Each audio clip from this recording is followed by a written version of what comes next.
Mumbai Pune एक्सप्रेसवरील missing link प्रकल्प येथे slab कोसळून मुंबई पुणे वाहतूक ठप्प झाली आहे।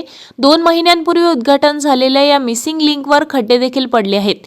या प्रकल्पाच्या दर्जावरून आणि प्रवाशांच्या झालेल्या गैरसोयीवरून काँग्रेस नेत्या, माजी महिला व बालविकास मंत्री यशोमती ठाकूर यांनी मुख्यमंत्री देवेंद्र फडणवीस आणि महायुती सरकार यांच्यावर अत्यंत गंभीर आरोप करत कडक शब्दात टीका केली आहे। प्रकल्पाच्या दुरावस्थेवर संताप व्यक्त करताना यशोमती ठाकूर म्हणाल्या की मिसिंग लिंकची काय हालत झाली आहे हे आज संपूर्ण देश आणि महाराष्ट्र उघड्या डोळ्यांनी बघत आहे।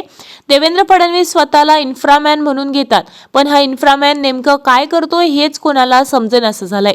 उद्घाटनानंतर लगेच पडलेल्या खड्ड्यांवरून जेव्हा प्रश्न विचारले जातात तेव्हा ही केवळ एक टेस्ट होती असे बेजबाबदार वक्तव्य मुख्यमंत्री देवेंद्र फडणवीस करतात। तर दुसरीकडे शासकीय अधिकारी हे खड्डे किरकोळ असल्याचे सांगून आपली जबाबदारी झटकत आहे। मिसिंग लिंकच्या उद्घाटनावेळी तिथे बळी दिले गेल्याची चर्चा मध्यंतरी कानावर आली।